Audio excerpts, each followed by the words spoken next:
안녕하세요. 저는 30대 초반 여자랍니다. 많은 나이도 아닌데 의도하지 않게 결혼해 이혼까지 하게 되면서 화려한 돌싱으로 살려고 열심히 노력하고 있네요. 울적한 날에는 이곳에서 저와 비슷한 사연을 들으며 같이 울고 욕해주면서 듣는 재미가 있더라고요. 저의 이야기도 다른 분들 못지않게 기구하거든요. 이곳에 마지막으로 대나무 숲 마냥 다 털어놓고 새롭게 시작하고 싶어 사연 남겨봅니다.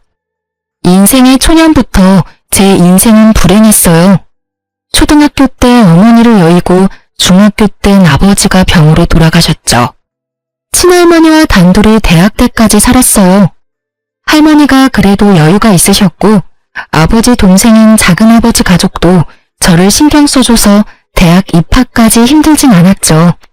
할머니가 부모님에게 못 받는 사랑을 더 넘치게 주셨거든요. 하나뿐인 가족인 할머니가 노환으로 병을 얻으셔서 제가 대학 2학년 때 돌아가시니까 진짜 하늘이 무너지는 기분이 이런 건가 싶더군요. 이 세상에 혼자만 남은 기분은 정말이지 겪어보지 않은 사람은 모를 거예요. 한동안 허한 마음 때문에 방황을 했는데요. 앞으로 혼자 어떻게 살아야 할지 막막하더라고요. 할머니와 살던 집은 작은 아버지 소유였다면서 저한테 나가라고 하더군요. 저는 작은 아버지가 얻어준 월세방에서 대학도 휴학한 채 공무원 시험 공부를 시작했죠. 취업 성공할 때까지 누가 뒤를 봐주지도 않을 거고 이 길이 아니면 난 죽는다는 마음으로 공부했어요. 1년 만에 합격해서 그렇게 구급 공무원으로 발령받아 일하게 됐답니다. 혜희 씨는 나이도 어린데 맨날 일만 해? 예쁘게 생겨서는 남자친구는 안 만들어? 아직 여유가 없네요. 사실 딱히 만나고 싶지도 않아요. 제 사정 잘 아시잖아요. 외로운 혜희 씨를 사랑으로 품어줄 그런 남자가 있을 거야. 가족을 만들고 아이도 낳고 그렇게 살아야지. 지금처럼 어리고 이쁠 때 얼른 좋은 남자 만나. 제가 매일 회사만 집만 오가니까 주변의 동료들도 항상 걱정 어린 관심을 많이 주시더라고요. 전 그냥 웃으면서 넘길 뿐이었죠. 어느 누가 고아인 며느리를 맡고 싶겠어요. 전 남한테 싫은 소리 하기도 싫고 듣기도 싫은 성격이라 그냥 나 혼자 밥벌이하며 살자는 비혼주의자였어요. 어렸을 때부터 너무 힘든 일을 겪어서 그런지 누군가와 싸우고 복구하는 것도 싫고 조용히 살고 싶었죠. 어느 날 평소와 다름없이 바쁘게 민원을 받고 있는데 무슨 남자 손이 불쑥 앞으로 들어와 깜짝 놀랐어요. 놀라서 고개를 들자 말쑥한 남자가 어색하게 웃고 있더라고요. 아, 안녕하세요. 또 오셨네요? 오늘은 이거 드리고 싶어서요. 따뜻한 커피 한 잔 드세요. 그리고 이거 한번 읽어주실래요? 이 동네에 사는지 서류를 자주 떼러 오던 남자였는데 훤칠한 키의 훈남이라 멀리서도 가끔 눈에 띄긴 했어요. 그런 남자가 웬 편지를 건네니 전 너무 놀랐어요. 일단 다른 사람들이 볼까봐 얼른 편지를 받아 숨겼죠. 저한테 호감이 있어서 일부러 일이 없어도 주민센터에 오기도 했다며 편지엔 전화번호가 적혀 있더라고요.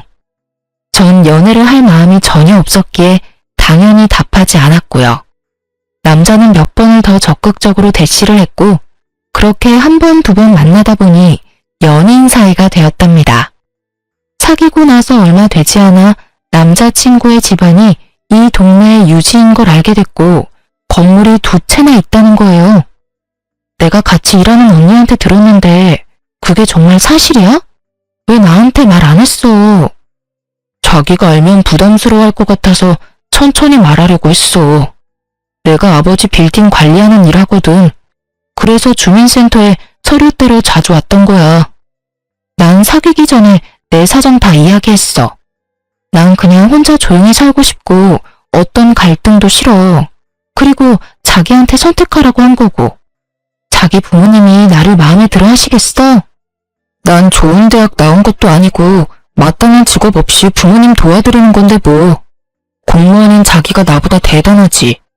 너무 걱정하지 마. 우리 부모님은 내가 다 알아서 해. 형이 있다고 하지 않았어? 형은 무슨 일 하시는데? 우리 형은 공부를 잘했어서 지금은 대기업 팀장으로 일해. 형수님은 변호사시고. 뭐라고? 아, 나 너무 부담돼서 싫어.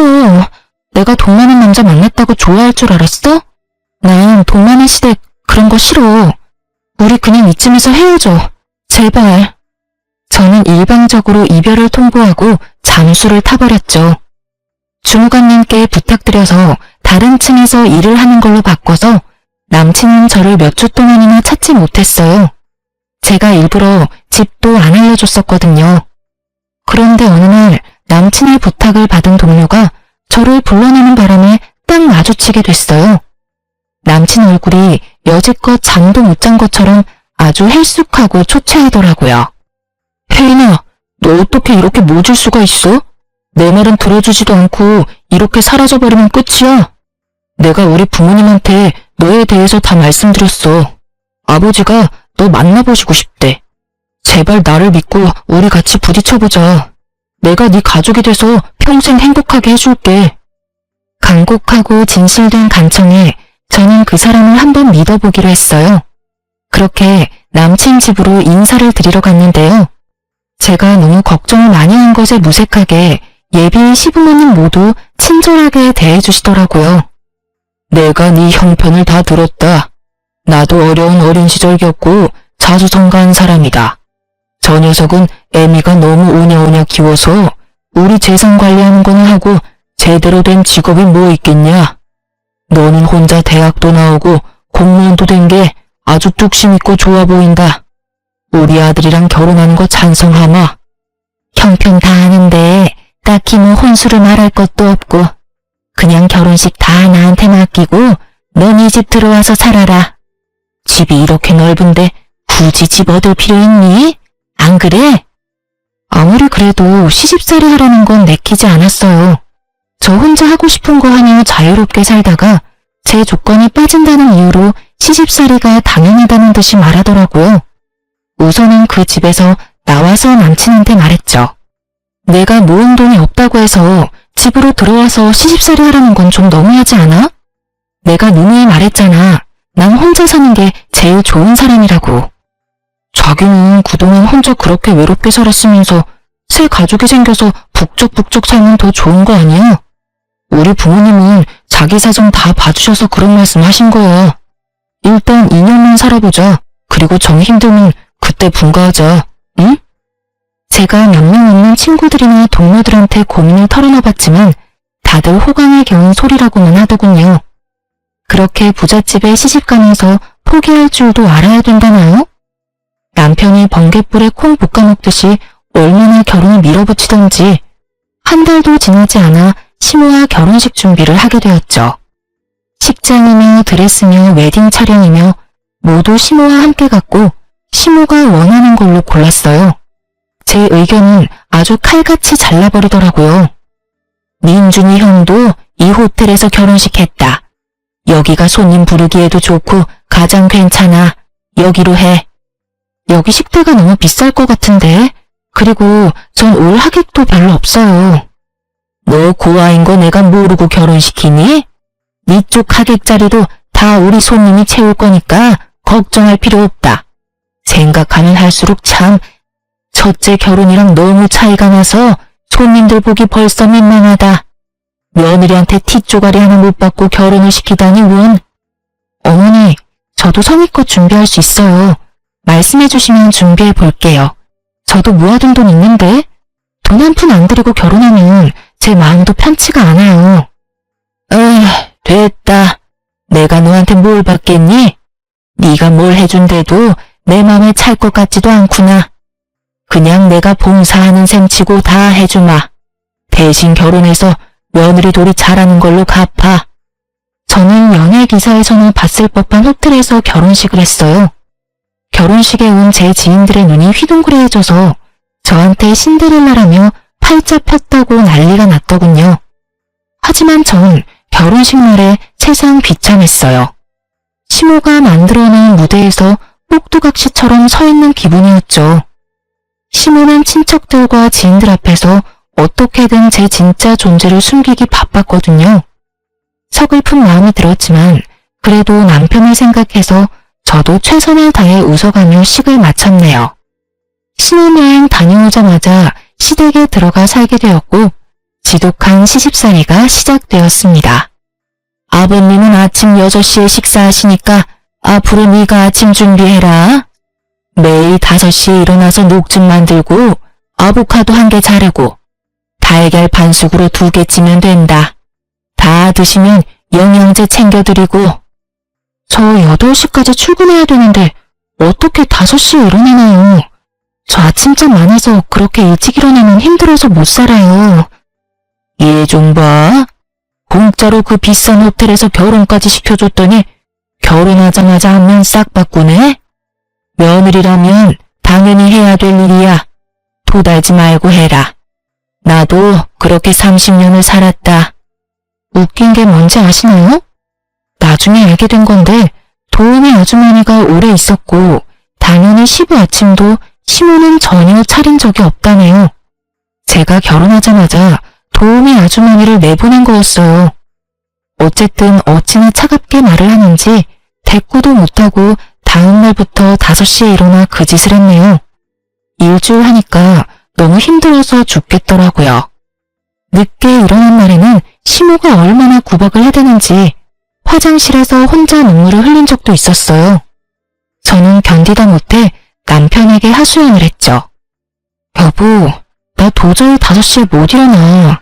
당신이 어머님한테 좀 말해봐. 나 힘들어서 죽을 것 같아. 솔직히 아침에 일어나서 국하고 밥하는 것도 아니고 그까지 녹즙 좀 만드는 것 같고 왜 그래? 다른 재벌집은 더 빡세. 거기 며느리들은 더 힘들다고. 여기가 재벌집이야? 재벌집은 며느리들이 일을 안 하겠지. 난 가뜩이나 체력도 약한데 일하느라 너무 힘들어. 그럼 일을 관둬. 그까짓 거 한 달에 얼마나 번다고? 우리 부모님한테 잘 보이면 이 재산이 다 우리께 되는데 그까짓 거 뭐 대단하다고 그것도 못해? 그렇게 별거 아니면 당신이 좀 하면 되겠네. 왜 내가 해야 되는데? 그리고 난 절대 일 그만 안 둬. 내가 공무원 시험 합격하려고 얼마나 힘들게 공부했는데 한 달에 내 옷값도 안 되는 돈 벌면서 왜 그렇게 힘들게 살려고 그래? 며느리가 하는 거랑 아들이 하는 거랑 같아. 당연히 며느리가 해야 아버지도 좋아하시는 거지. 재산 물려받는 게 뭐 쉬운 건 줄 알아? 신혼 때까지만 해도 다정했던 남편은 제가 시부모에 대한 불평을 조금만 하면 아주 부르르 떨더라고요. 그것도 그럴 게 옆에서 보니까 시부한테 아주 잡혀 살더라고요. 시키는 거 다 하고 대드는 것도 없이 항상 예스맨이었죠. 혹시나 자기 형한테 뺏길세라 그 잘난 빌딩 물려받으려고 성질 죽여가며 시부 비위를 맞추고 사는 거였어요. 그러니 시부모는 저를 더 우습게 보고 아주 가정부 부리듯이 명령을 하는데 너무 화가 나고 스트레스가 쌓여갔죠. 이번 주말엔 커튼 좀 다 뜯어서 갈아라. 넌 없이 사느라 몰랐겠지만 커튼도 계절마다 가는 거야. 저 일하느라 너무 힘들어서 주말엔 쉬고 싶어요. 제가 커튼 업체 불러서 해결할게요. 저한테 시키지 말아주세요. 얘 말하는 싸가지 좀 봐. 그 업체 부르면 그건 누구 돈인데? 있는 집 시집 왔다고 아주 돈을 물 쓰듯이 쓰네. 그깟 푼돈 벌면서 지금 누구 앞에서 돈 번다고 유세야? 너 그 거지 같은 동사무소 당장 관둬. 집에 들어앉아서 살림이나 똑바로 해. 제가 그냥 참고 넘어가는 날이 많으니 시모는 점점 도가 지나치기 시작하더군요. 어느 날은 시모가 제가 일하는 주민센터에 와서는 제 앞을 알짱거리며 궁시렁대기까지 했죠. 별로 하는 일도 없어 보이는구만. 맨날 뭐가 힘들다고 거짓말을 해대? 도대체 얌전한 얼굴에 뭔 가면을 쓰고 있는지 알 수가 있어야지. 어머니, 지금 제가 일하는데 와서 뭐 하시는 거예요? 빨리 돌아가 주세요. 아니, 더우면 에어컨 쐬러 오고 추우면 히터 쐬러 올 수 있는 곳이 동사무소 아니야? 네가 뭔데 나한테 가라 말하니? 내가 뭐 너한테 볼 일이 있어서 왔다고 했니? 내 입으로 내가 말도 못해. 별것도 아닌 게 잘난 척은. 동료들 보기가 얼마나 민망하고 부끄러웠는지 몰라요. 가뜩이나 제가 결혼 잘했다고 질투했던 동료도 있었는데 이젠 시집살이 한다고 제 뒤에서 수군대더군요. 솔직히 혜인 씨가 엄청 예쁜 것도 아니고 잘난 것도 없는데 어떻게 결혼했나 했어. 역시 시집살이를 엄청나게 하나 봐. 하긴 그 부잣집에서 혜인 씨 조건이 마음에 들겠어. 그 시어머니 와서 하는 것 좀 봐. 집에선 얼마나 더 할까? 불쌍하다 불쌍해. 그러게 너무 차이가 나는 결혼한 대가지 뭐. 어쩌겠어. 다 감수해야지. 제 앞에선 아무 말도 안 했지만 자기들끼리는 제 이야기를 이러쿵 저러쿵 하니까 일할 때도 눈치가 보이고 위축이 되더라고요. 진짜 집에서도 괴롭고 직장에서도 괴로운 날들이 이어졌죠. 전 어릴 때부터 참는 것에 익숙한 삶을 살았어요. 그래서 시모의 괴롭힘과 남편의 무관심, 동료들의 영민을 가장한 은근한 따돌림을 묵묵히 견디며 그렇게 3년의 결혼 생활을 이어갔답니다. 겉으론 내색하지 않았지만 제 속은 아주 썩어 문드러졌죠. 특히 시모 때문에 정신과라도 찾아가고 싶을 정도로 우울증에 시달렸어요. 특히 명절에는 제가 대부분의 음식을 해야만 했는데요. 남편 말로는 원래 도우미 아주머니와 시모가 같이 준비했었다고 하던데 저한테 그 많은 걸 다 시키더라고요. 저도 할머니랑 살 때는 귀한 손녀였어요. 그래서 음식 해본 적도 별로 없었고요. 근데 저 혼자 명절 음식을 다 하라니 진짜 기가 막혔죠. 남편이랑 다른 가족들 모두 제가 해야 된다고 강요를 하더라고요. 시모는 내가 하고 있으면 자기가 와서 마무리를 한다더니 정작 소파에 누워서 손톱이나 다듬고 있었어요. 그렇게 처음 만난 명절에 된통 당하고 나서 명절 트라우마가 생길 정도였죠. 그래서 두 번째 만난 설날에 한번 뒤집어 엎은 적이 있어요. 첫 번째 명절엔 그러려니 넘기려고 했는데 두 번째 맞은 설날에도 형님은 설날 당일 점심에 와서 밥만 먹고 봉투만 주고 가려고 하더군요. 설날에도 출근해야 한다면서요. 더군다나 저한테 대하는 것과는 너무 다르게 사근사근한 시모를 보니 부하가 치밀더군요. 아무리 바빠도 같은 며느리인데 형님은 와서 밥만 먹고 가는 건 아니지 않나요? 여보, 왜 이래? 떡국 잘못 먹었어? 형수님이 얼마나 잘 나가는 변호사인데 엄청 바쁘다고. 아, 미안해 동서. 내가 요리는 젬병이고 내가 명절에 더 바쁜 건 사실이야. 너 미쳤어? 아니, 지금 하늘 같은 형님한테 이게 무슨 태도야? 너는 고아에다 근본도 없는 주민센터 시다발이고 얘는 국내 최고 로펌 변호사인데 같은 며느리라고 같은 대접이라도 받고 싶어? 기가 막혀 진짜. 시모가 저한테 상스러운 말까지 해대며 비난하는 동안 아무도 제 편을 들어주지 않더군요. 심지어 남편은 시모를 말리기는커녕 잘못했다고 빌라더라고요. 저는 서러운 마음을 참지 못하고 그렇게 집을 뛰쳐나갔어요. 그 후로 어떻게 됐을 것 같으세요? 너 나간 김에 아예 완전히 나가버려. 그냥 짐 싸서 나가라고. 감히 누구한테 음식을 하라 마라 못하겠다고 난리야. 그냥 이혼해. 이혼하라고 하면 누가 무섭나요? 그럴게요. 이혼하고 나가면 되잖아요. 당장 부모님한테 잘못했다고 해. 대들지 말고. 제가 잘 말할게요, 엄마. 시모가 자기를 무시했다면서 당장 이혼하라고 난리를 쳤고 저도 시모가 너무 끔찍해서 이대로 이혼하고 싶더라고요. 이혼하는 게 희망으로 느껴졌다면 믿어지시겠나요? 근데 시부가 딱 한마디로 상황을 종결시켜버렸죠. 내 눈에 흙이 들어갈 때까지 이혼은 없다. 남들 부끄럽게 무슨 이혼이야? 당신도 또 한 번 그런 소리 꺼내면 당신부터 이혼이야. 알았어? 시모는 이혼당하는 게 무서웠는지 그 후로 이혼 소리는 못하더라고요. 그 대신 저를 더 교묘하게 괴롭혀만 갔어요. 저는 세 번째 만난 추석이 다가오자 가슴에 돌덩이를 얹은 것 같고 잠잘 때도 눈물이 줄줄 흐를 정도였죠. 아무리 빠져나오려고 해도 깊은 늪에 빠진 것처럼 무기력하고 제 자신이 한심해만 보였어요. 바보같이 왜 당하고만 있냐고 하실 분도 있을 거예요. 근데 제 편을 들어줄 가족 한 명 없는 처지에 저를 나쁜 며느리 이상한 애로 몰고 가는 시댁에서 살아보세요. 나중엔 진짜 제 자신이 이상한가 보다 이런 생각까지 하게 되더라고요. 그러던 중에 저에게 편지 한 통이 왔는데요. 영 내용을 알 수가 없어 변호사인 형님에게 좀 물어보기로 마음을 먹었어요. 그래서 변호사 사무실로 찾아가 봤죠. 형님은 그래도 친절하게 저를 맞아주더군요. 그동안 명절 때 아니면 만난 적도 없고 대화도 별로 해본 적이 없어서 저를 무시한다고 생각을 했었거든요. 형님에게 편지에 대해 조언을 들은 뒤에 나가기 전에 용기 내어 한마디 했죠. 형님, 바쁜 건 알겠는데 그래도 명절엔 와서 좀 도와주셔야 되지 않아요? 저 혼자 그 많은 음식 해야 되는데. 나도 참 난감하네. 지금까진 도우미 아주머니 여러 명이 음식 준비해서 난 그런 부담이 전혀 없었는데. 나도 동서 혼자 땀 뻘뻘 흘리며 하는 거 보면 당연히 마음 편치가 않아. 어머니가 왜 갑자기 그러시는지. 제가 마음에 안 들어서 그러는 거죠. 저 골탕 먹이려고요. 제가 언제까지 버틸 수 있으려나 싶네요. 형님의 두루뭉실한 대답을 듣자 역시나 내 편은 아니라는 생각이 들더군요.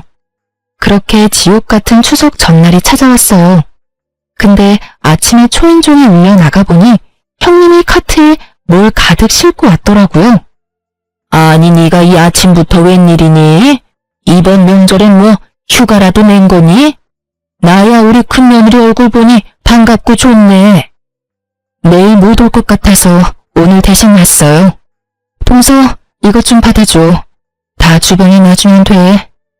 아니 이게 다 뭐니? 먹을 걸 사온 거야? 네, 명절 음식 다 사왔어요. 송편도 유명한 떡집에서 넉넉하게 사왔고요. 제가 아는 유명한 한정식집에 일부러 부탁해서 예약 걸어서 사온 거예요. 음식 만들려고 장도 다 봐왔는데 덜컥 이렇게 사면 어쩌니? 말이라도 해주지. 미리 말씀드리면 당연히 필요 없다고 하셨을 거 아니에요? 장 본 건 나중에 해먹으면 되는 거고 이번 추석엔 제가 사온 음식으로 명절 지내세요. 제 성의 봐서라도요. 동서도 이번 추석에 좀 쉬어. 친정 없어도 하루 정도는 호텔에서 푹 쉬는 것도 좋지. 내가 하루 잡아줄게. 내일 모레 어때? 어머 얘, 그게 무슨 말이야? 그럴 필요 없다. 네 덕에 음식도 안 할 건데 뭐가 힘드니? 그래도 사람은 혼자 푹 쉴 시간이 필요해요, 어머니. 저도 가끔 혼자 푹 쉬어야 좀 충전이 되더라고요. 내가 회원으로 있는 호텔 알려줄 테니까 내일 모레 하루 쉬고 와. 자세한 건 내가 문자로 보내놓을게.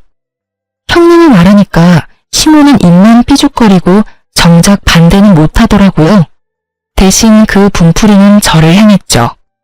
명절이라고 친척들 다 모여있는데 시모가 저를 쓸데없는 일로 계속 불러대기 시작했어요. 여기 수정과 좀 더 내와. 다 떨어진 거 안 보여? 야, 여기 더럽잖아. 얼른 걸레 가져와서 닦아. 아주 명절에 음식도 안 만들어서 살판 났지? 친척 어른들 다 계시는데 빠릿빠릿 움직여야지. 이렇게 굶떠서야 내가 창피해서 못 산다. 저기 저상 얼른 다 정리하고 새로 차려라. 저는 더 이상 참을 수가 없었어요. 시모가 큰 소리 칠 때마다 친척들도 저를 보며 수군거렸고 눈빛을 주고받으며 키득거리기까지 했어요. 제가 왜 이런 취급을 받아야 하는지 부하가 치밀었죠. 저를 무슨 시종 부리듯이 야야 거리는 시모 연상에 결국 못 참고 걸레를 집어 던졌죠. 야, 이게 미쳤나? 너 지금 나한테 걸레 던졌어? 너 정신 나갔어? 이제 사람 좀 그만 괴롭혀요. 당신 때문에 정신병 걸리기 직전이니까. 이 미친 할망구야, 적당히 좀 하라고. 야, 너 미쳤어? 어머니한테 무슨 말버릇이야. 당장 무릎 꿇고 싹싹 빌어. 당장. 싹싹 빌어야 될 건 너랑 네 엄마야. 사람 취급 안 하고 괴롭히는 게 즐겁니?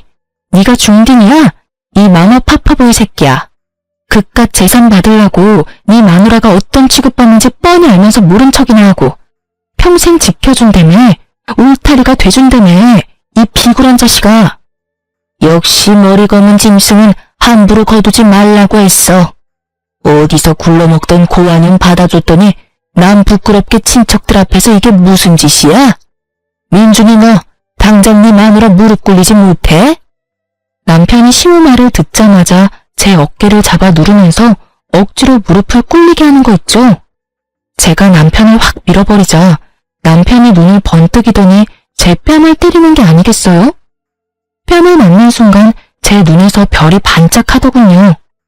저도 질세라 남편 뺨을 갈겨버리고 머리통도 마구 때려버렸어요. 야, 나 더 이상은 너랑 못 살아. 부모한테 한 푼이라도 더 받으려고 빌빌대는 이 한심하고 찌질한 놈아. 야, 너 미쳤어?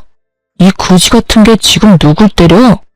이쁘다 이쁘다 해주니까 간이 배 밖으로 나왔냐?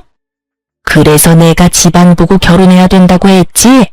보고 배운 게 없으니 이렇게 상스럽게 굴지. 너 당장 얘랑 갈라서라. 애 없을 때 버려버리라고. 사람들 앞에서 며느리한테 야야거리는 게 더 저지르고 상스러운 거야, 이 아줌마야. 갈라서라고? 웃기고 있네. 내가 네 그지 같은 아들 버리는 거야. 알았어? 저는 그 길로 그 지옥 같은 집구석을 나왔어요. 사실 그 전에 제 명의로 아파트를 미리 구해놨었죠. 혼자만의 공간에 있으니 그제야 숨통이 트이고 진짜 살 것 같더군요. 저는 미리 상담했던 변호사와 바로 소송을 시작했어요. 소장을 받은 남편이 전화를 했더군요. 어쨌든 정리는 해야 했기에 카페에서 만났죠. 남편이 저를 보며 한심하다는 듯이 혀를 차는 게 기가 막혔어요. 지 부모 없으면 백수 주제에 뭐가 잘났다고 저러는지 말이죠. 이혼 소송은 아무나 하는 줄 알아? 그거 하면 돈이 얼마나 들어가고 시간이 들어가는데 네 쥐똥 같은 월급으로 감당할 수 있겠어? 너랑 네 엄마 엿먹일 돈은 충분히 있으니까 걱정 끄셔. 내가 그동안 살았던 정도 있고 하니까 합의금 명목으로 돈 좀 줄게. 소송 취하하고 그냥 합의 이혼이나 해. 대신 우리 집에서 있었던 일은 발설하지 않는다는 각서 하나 써. 아, 진심으로 웃겼다. 야, 니네 집이 뭔 삼성, 현대, 재벌집이야? 다 아침 드라마 많이 본 네 엄마 머리에서 나온 거겠지. 그래서 각서 써주는 조건으로 얼마 줄 건데? 5천 줄게. 우리가 4년밖에 안 살았는데 그 정도면 많이 주는 거야. 고작 5천 갖고 재벌 코스프레를 하시겠다? 그딴 조건 내걸려면 10억은 가져와야지. 소송 이기면 그거보다 많이 받겠다. 좋은 변호사나 구해. 우리 형수님이 로펌 최고 변호사인데 너 감당할 수 있겠어? 길고 짧은 건 대봐야 아는 거고. 앞으로 변호사 통해서만 연락할 거니까 함부로 나한테 전화하지 마. 약 5개월의 이혼 소송이 이어졌어요. 저는 다른 곳으로 발령 신청해서 근무지도 옮겼고 그 사이에 진급도 했죠. 이혼 소송이 괴로울 줄 알았는데 전혀 아니었어요. 그 집구석에서 스트레스 받고 우울증 걸리는 것보다 혼자 일하며 혼자 꾸려나가는 삶이 정말 만족스러웠죠. 소송 비용도 전혀 부담되지 않았어요. 그만한 비결이 있었거든요. 어느 날 형님한테 전화가 와서 반갑게 받았죠. 동서, 아니, 혜인아, 잘 지내고 있지? 오늘 확정 판결 난 거 들었어. 우리 박 변호사 일 잘하지? 승소한 거 축하해. 다 형님, 아니, 언니 덕분이에요. 정말 감사해요. 언니가 제 인생의 은인이에요. 덕분에 재산분할도 넉넉하게 받아서 1억 넘게 받을 것 같아요. 그 집구석 지금 그 돈 마련하느라 쩔쩔맬 거야. 아마 그 돈 없을 거거든. 나도 한 달 전에 이미 이혼 소송 들어갔어. 결국 아주버님 사고 친 거예요? 그 인간 때문에 결국 건물 하나 경매로 넘어갔어. 그래서 그거 보고 바로 나도 소송 시작했지. 그 인간 안 보고 사니까 진짜 살 것 같아. 사실 전 형님의 도움을 참 많이 받았어요. 결혼하고 3년까지만 해도 형님과 제대로 대화도 못 해봤는데요. 제가 형님의 사무실로 찾아간 날부터 우리의 인연이 제대로 시작되었답니다. 제게 날라온 편지가 다름 아닌 소장이었고 용어가 너무 어려워 어렵사리 형님에게 물어봤답니다.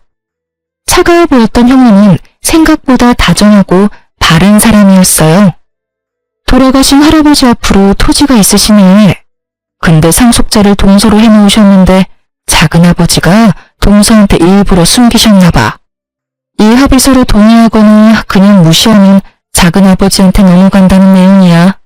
토지 받고 싶으면 소송을 해야 할 것 같아. 어떻게 할래? 어쩐지 작은아버지가 할머니 돌아가시니 저랑 인연을 딱 끊어버리더라고요. 평소 같았다면 그냥 당하고만 살았겠죠. 형님이 저 좀 도와주세요. 소송 어떻게 하면 될까요? 그렇게 소송이 진행됐고 제가 승소해서 자그마치 10억 상당의 토지를 상속받을 수 있었어요. 작은아버지가 저한테 찾아와 협박도 하고 회의도 하면서 소송을 막으려고 별짓을 다 하더군요.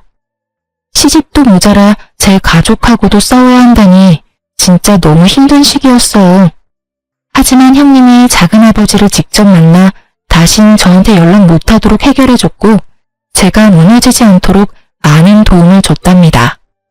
재테크에 밝은 형님 덕분에 절반은 팔아서 제 명의의 아파트를 샀고 절반은 묻어두었죠.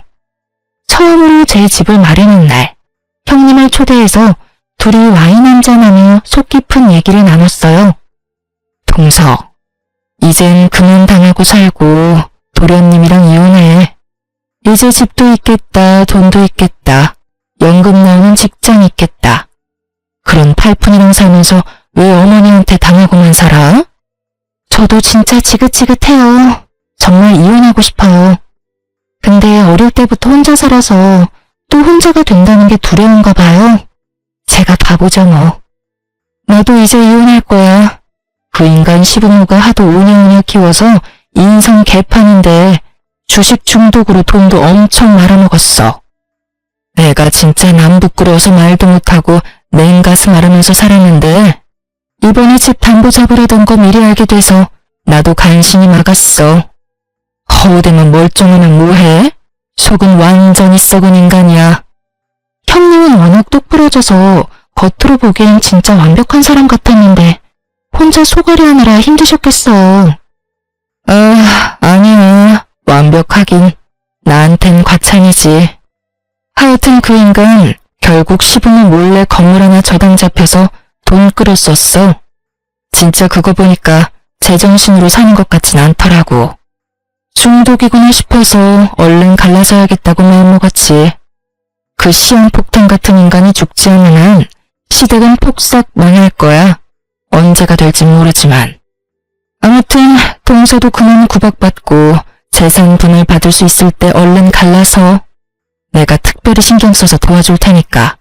동서는 마음 단단히 먹고 저는 그 후부터 형님의 도움으로 이혼 소송에 이길 수 있는 증거를 차곡차곡 모아두기 시작했어요. 시모가 폭언할 때마다 일기를 써서 남겨뒀고 동영상도 많이 찍어뒀죠. 그리고 명절 때 난리가 났을 땐 형님이 저 대신 몰래 동영상을 다 촬영해줬답니다. 형님과 친분이 있는 변호사와 그렇게 소송을 진행했고 당연히 제가 승소하게 된 거죠. 형님 역시 몇 달 후 당연히 승소했고 거액의 위자료와 재산분할을 받아냈다고 하더라고요. 거기다 시부도 건설업을 무리하게 시작해보려다가 빚을 엄청 지고 있던 상태였는데 결국 갚지 못해서 갖고 있던 건물 2채를 다 처분해서 빚잔치를 했다고 하더군요. 말 그대로 진짜 쪽박을 찬 거죠. 아주 꼬시다고 생각하고 있었는데 세상에 시모한테 전화가 온 거 있죠? 네가 일하는데 찾아가 보니까 다른 데서 일한다고 하더라. 오랜만에 얼굴 보고 싶었는데 얼마나 아쉬웠는지 몰라. 혼자 살면서 밥은 잘 먹고 다니니? 외롭고 힘들지는 않고? 뭐 잘못 먹었어요? 우리가 따뜻하게 안부 물을 사이에요. 다신 전화하지 말아요. 예. 끊지 말고 잠깐 얘기 좀 하자. 내가 요즘 네 생각이 얼마나 나던지 꿈에도 네가 나와서 울고 그러더라. 그래서 뭔 일이 있나 걱정이 돼서 전화한 거야. 우리 민준이도 맨날 네 얘기하면서 울면서 자는 것 같더라. 내가 얼마나 마음이 아프던지. 우리 민준이는 너 없이는 못 살 것 같더라. 그냥 다시 합치면 어떠니? 미쳤어요? 그 집구석 다 망한 거 세상이 다 아는데 돈 한 푼 없는 백수랑 내가 왜 재결합을 해요? 여전히 주제도 모르고 양심도 없네.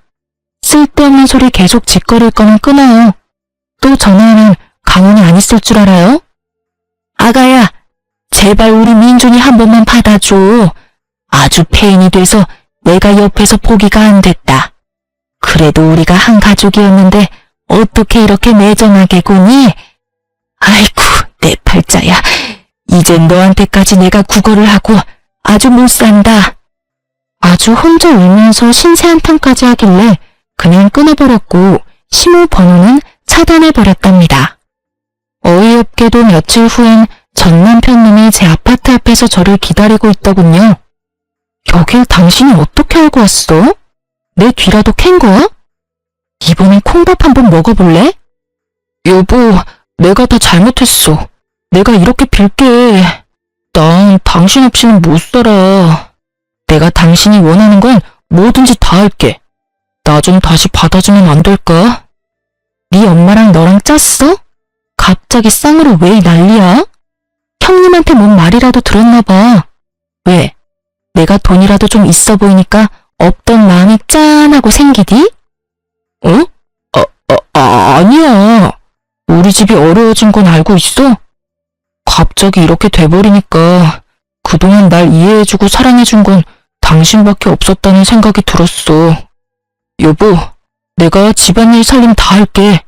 이런 사랑 싸움은 1년만 지나면 다 아물기 마련이야. 우리가 나이 들어서 생각해보면 다 아무것도 아닌 일이라고. 1년만 지나면 아물어? 이 못된 인간아. 네 엄마한테 당해서 받은 상처는 내가 죽을 때까지 못 잊을 거야. 네 엄마 닮은 사람만 길거리에서 만나도 가슴이 철렁해. 너랑 네 가족이 나를 얼마나 죽을 만큼 힘들게 만들었는데. 뭐? 재결합을 해? 누구 좋으라고?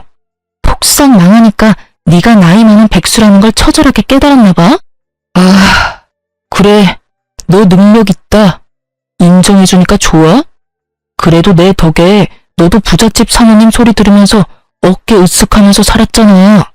그니까 너도 날 좀 도와줘야지. 내가 지금까지 직장 다녀본 적이 없는데 이 나이에 어떻게 취직을 하냐? 사업이라도 시작해보게. 당신이 돈 좀 빌려줘. 당신 능력 있고 돈도 있잖아. 내가 뭔 돈이 있어. 나한테 항상 근본 없는 거지라고 하더니 왜 거지한테 돈을 빌려? 머리에 총 맞았어? 부모 덕에 지금까지 공과금도 제대로 못 내는 주제에 사업 같은 소리 하네. 머리에 똥 만들어서는.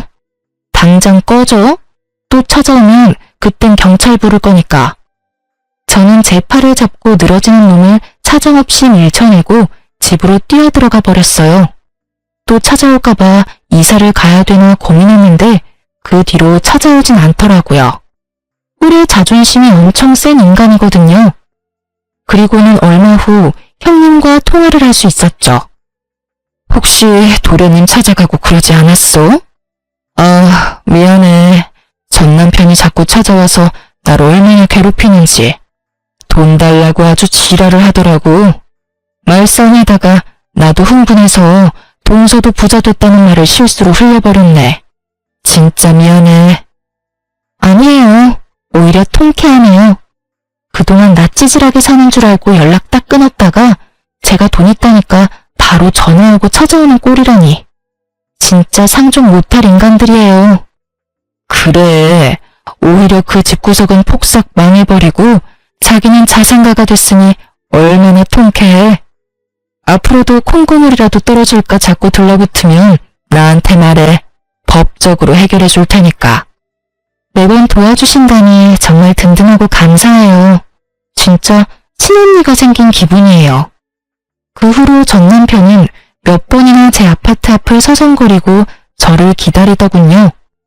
예전엔 명품만 입고 다니더니 이젠 그것도 다 팔아버렸는지 머리도 엉망으로 길고 옷도 거지같이 입고 있는 꼴이라뇨. 한 번은 시모랑 같이 서 있어서 진짜 기함을 했네요. 시모가 저를 보더니 제 손을 덥석 잡는 거 있죠? 아가야, 네가 이렇게 잘 됐다니 진짜였니? 이렇게 비싼 아파트를 샀단 말이야? 이 인간이 진짜 말귀를 못 알아듣네? 너까지 모자라서 네 엄마까지 불러와서 뭐 어쩌자는 거야? 아니, 엄마가 당신이 진짜 이 아파트에 사는지 확인을 해보자고 해서. 우리 엄마가 이 아파트 엄청 살고 싶어 하시거든. 너 혼자 살긴 여기 너무 넓지 않니? 방 하나 남는 거에 내가 좀 살면 안 될까? 내가 너 일할 동안 살림 다 해주마, 응? 지금 사는 데선 도저히 못 살겠다. 아줌마가 나한테 어떻게 했는지 다 잊었어? 어떻게 그딴 부탁을 해? 당장 꺼져, 이 소름 끼치는 아줌마야.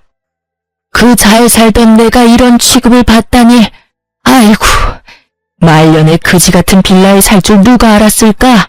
아이고, 내 팔자야, 아이고. 시몬은 제 다리를 잡고 늘어지며 눈물까지 펑펑 쏟아내며 신세한탄을 하더라고요. 결국 경찰을 불렀고 두 인간이 볼품없이 질질 끌려서 쫓겨났죠. 그 후론 겁먹었는지 안 찾아오더라고요. 형님이 종종 그 집안 소식들을 전해주었는데요. 시부는 재산 다 잃은 충격으로 결국 뇌출혈로 쓰러졌고 그나마 남은 재산도 급하게 병원비로 다 빠져나가고 지금은 병원비를 못 내니 시모가 좁은 집에서 시부 병수발하면서 산다고 하고요. 두 아들은 당연히 능력도 없고 그렇다고 배달 아르바이트 같은 건 쪽팔려서 못한다면서 늙은 백수들로 지내고 있다고 해요. 방 2개인 곰팡이 피는 코딱지만한 빌라 월세에서 산다니 시모가 제 아파트를 탐낸 것도 당연한 거죠. 제가 이혼 안 했다면 그 집구석에서 같이 살았거나 아님 제 돈을 다 처박아야 했겠죠? 생각만 해도 진짜 아찔하네요. 저는 그 후로도 형님과 종종 만나서 식사도 하고 서로 생일도 챙겨주면서 친한 언니 동생 사이로 잘 지내고 있어요. 형님도 거지가 된 전 남편이 계속 사무실로 찾아오고 협박도 했다가 잘못했다고 울다가 돈 빌려달라고 하다가 별쇼를 다 해서 진저리가 났다네요. 결국 접근금지 신청하고 이젠 혼자 다른 지역에서 변호사 사무실 개업해서 멋진 대표님이 되셨답니다. 볼 때마다 진짜 멋진 사람이라는 생각을 해요. 시궁창 같았던 결혼 생활에서 남은 유일한 선물이 바로 전 형님이자 지금의 친한 언니네요. 이제 이혼한 지도 꽤 지났네요. 저는 여전히 성실히 일하면서 잘 지내고 있어요. 가끔 친구를 만나기도 하지만 워낙 혼자 지내는 걸 좋아해서 외롭지가 않네요. 정말 결혼해서 해방된 것만으로 저의 인생은 확 달라졌답니다. 제 은인인 형님 덕에 요즘은 재테크 공부도 열심히 하고 있거든요. 재산이 불어나는 걸 보니까 안 먹어도 배부르다는 게 이런 건가 싶어요. 어릴 때부터 내 인생은 왜 그럴까 박복하다고 불평을 해왔는데요. 이번 이혼으로 제 인생은 제가 만들어가기 나름이란 걸 확실하게 깨달았답니다. 제 사연을 듣고 계신 분들 중에서도 지금 힘드신 상황이라면 곧 좋은 일이 생길 테니까 조금만 힘내시길 바래요. 들어주셔서 감사하고 모두 행복하세요.